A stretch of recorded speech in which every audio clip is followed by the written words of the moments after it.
Hola a todas y a todos. Lo primero que nos gustaría hacer es agradecer al comité organizador del Congreso la oportunidad de presentar nuestra comunicación que lleva por título ¿Y las mujeres pintoras? ¿Cómo las enseñamos? El autorretrato dentro del autorretrato, una estrategia didáctica en las aulas universitarias.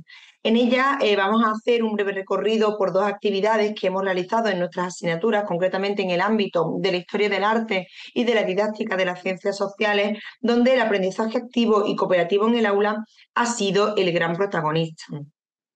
Estas actividades surgieron a consecuencia de la necesidad de responder a las preguntas que veis en pantalla. ¿Es consciente el alumnado universitario de la existencia de mujeres artistas en el siglo de oro? ¿Han recibido estos futuros docentes alguna enseñanza acerca de su labor en este ámbito cultural?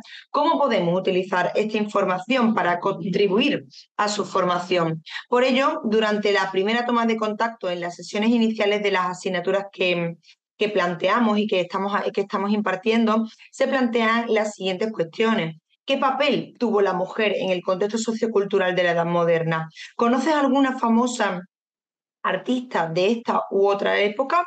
¿Podrías decir una o varias obras realizadas por mujeres?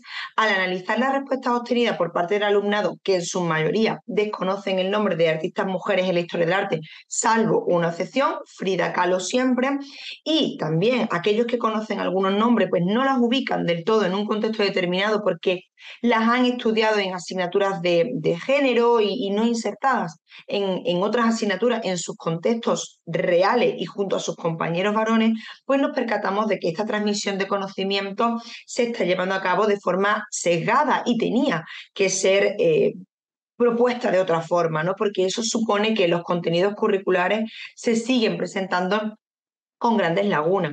Por ello, atendiendo a la legislación vigente, donde observamos ese impulso, ¿no?, a la educación desde una perspectiva de género que se encuentra distribuida por toda la legislación, nosotros, partiendo de la orden generada para la ESO y bachillerato en nuestra ciudad, que es donde nuestro alumnado impartirá lecciones en un futuro, en su mayoría, nos centramos en el punto que veis en pantalla, donde se fusionan dos temas que vamos a tratar: el género del retrato, la historia del arte, y la mujer artista.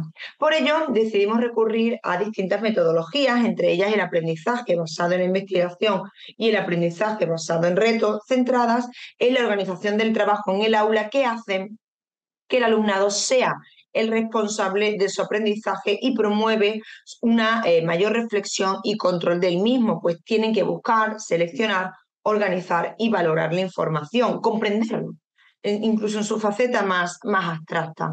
En primer lugar, y basándonos en el aprendizaje basado en la investigación, en el contexto de los Países Bajos, presentamos a las artistas Catharina Van Heemensen y Judith Leister. Ambas autoras, con casi un siglo de diferencia, muestran un mismo interés que también veremos en Sophonis Van Wissola en el contexto italo-español, que es ese autorretrato dentro del autorretrato.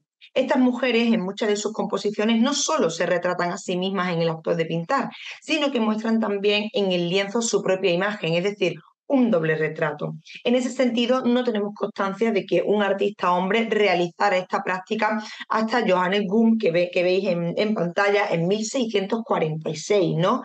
Sin embargo, fijaos en la fecha, desde 1548, Catharina Van Heemensen ya se había representado a sí misma con paleta y pincel en mano frente a un lienzo en el que se observa una pequeña faz que se corresponde con sus características físicas, ¿no?, considerado hasta la fecha como el primer autorretrato de una mujer autorretratándose.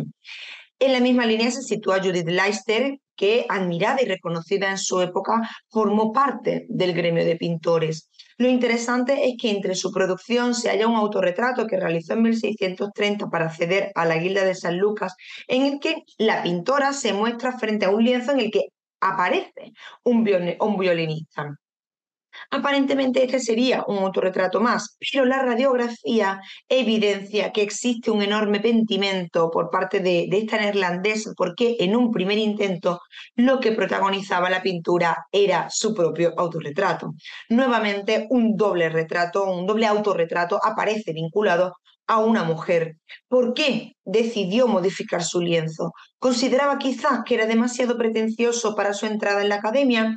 Todas estas cuestiones son propuestas al alumnado para generar un debate sobre los motivos que pudieron llevar a la pintora a eliminar ese segundo autorretrato de la obra, atendiendo al contexto de su época. Finalmente, otra mujer pintora entrará en este juego, ¿no? Pero con una perspicacia diferente. Esta es Sofonis van Wissola, ¿no? Una pintora que llegó a retratar al monarca más importante del momento, a Felipe II. En su ingente producción son continuos los autorretratos en los que aparece de diversas maneras, pintando, tocando instrumentos, leyendo e incluso en cadenas con juegos de palabras mediante los que manifiesta su ingenio.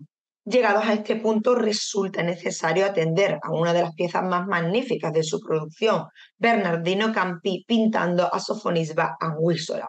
Se trata de un lienzo en el que la pintora retrata a su maestro retratándola, por lo que tenemos un autorretrato y un retrato en el mismo lienzo, ¿no? Una obra en la que la pintora se presenta como modelo y juega con la confusión entre el sujeto y el objeto. ¿Es Bernardino Campi quien pinta a Sofonisba o es Anguissola quien pinta a Campi? Este autorretrato es una prueba de la libertad que se daba a sí misma y de la maestría que se reconocía, ¿no? Y de ahí que se erija protagonista, ocupando el centro de la pieza y sobresaliendo de ella, mirando al espectador. Creemos que es una muestra de su carácter, de su autoconciencia como gran artista, ¿no? Incluso antes de llegar a la corte de Felipe II. Por otro lado, y aplicando el aprendizaje basado en retos, presentamos a dos artistas más, Artemisia Gentileschi y Clara Peters.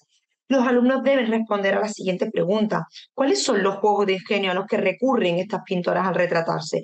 ¿Tuvieron conocimiento entre ellas de sus autorretratos? ¿Por qué sintieron la necesidad de autoproclamarse como pintoras?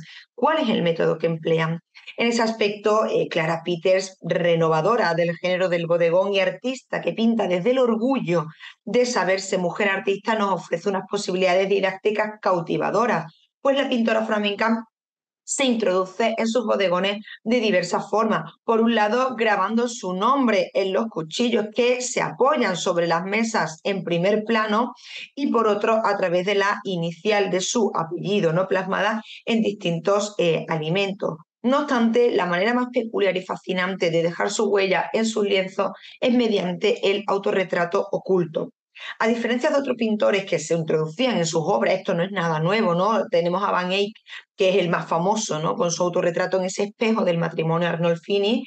La pintora, a diferencia de estos hombres, se deja ver en una misma obra reflejada en más de una decenas de ocasiones, ¿no?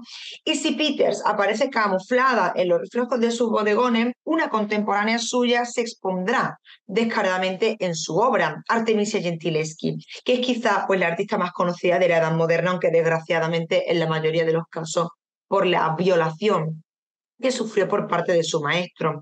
Artemisia es consciente de actuar en un mundo masculino, ¿no? Y dedicó su producción en gran medida a temas relacionados con mujeres fuertes, Cleopatra, Susana, Lucrecia. Y entre esas mujeres que protagonizan sus obras, pues también se encuentran sus autorretratos como mártir, tocando instrumentos, ¿no? Y una de sus más bellas creaciones, la alegoría de la pintura. Artemisia se representa a sí misma en el acto de pintar con una pasión desmedida. No mira al espectador, no posa, se autorretrata ensimismada en su arte, con el pelo desaliñado y absolutamente absorta de lo que ocurre a su alrededor. En sus manos, paleta y pincel no sobresalen, pero no dirige nuestra mirada a sus herramientas de trabajo, sino a otro objeto, la cadena que cuelga de su cuello. De ella pende una máscara que, como significa Cesare Ripa en su iconología, hace alusión a la alegoría de la pintura, pues a través de la máscara se interpreta la imitación del natural inseparable del acto de pintar. Así, Artemisia se materializa como la propia alegoría de la pintura. A través de estas actividades de análisis y contrastes enmarcadas en el aprendizaje basado en retos, se persigue potenciar en el estudiante una conducta crítico-reflexiva sobre el papel de la mujer artista en la historia y la noción que ésta ha tenido de sí misma a lo largo de los siglos. Como hemos visto, estas artistas se atrevieron a ir más allá, dieron un paso y abrieron las puertas a una reinterpretación de sus autorretratos. El juego de ingenio brilla con prominencia en sus lienzos, pues a través de sus autorretratos se hace palpable la contundente promesa de Artemisia Gentileschi en una carta dirigida al mecenas Antonio Rufo el 7 de agosto de 1649. Mostraré a su ilustre señoría lo que una mujer es capaz de hacer. Muchas gracias.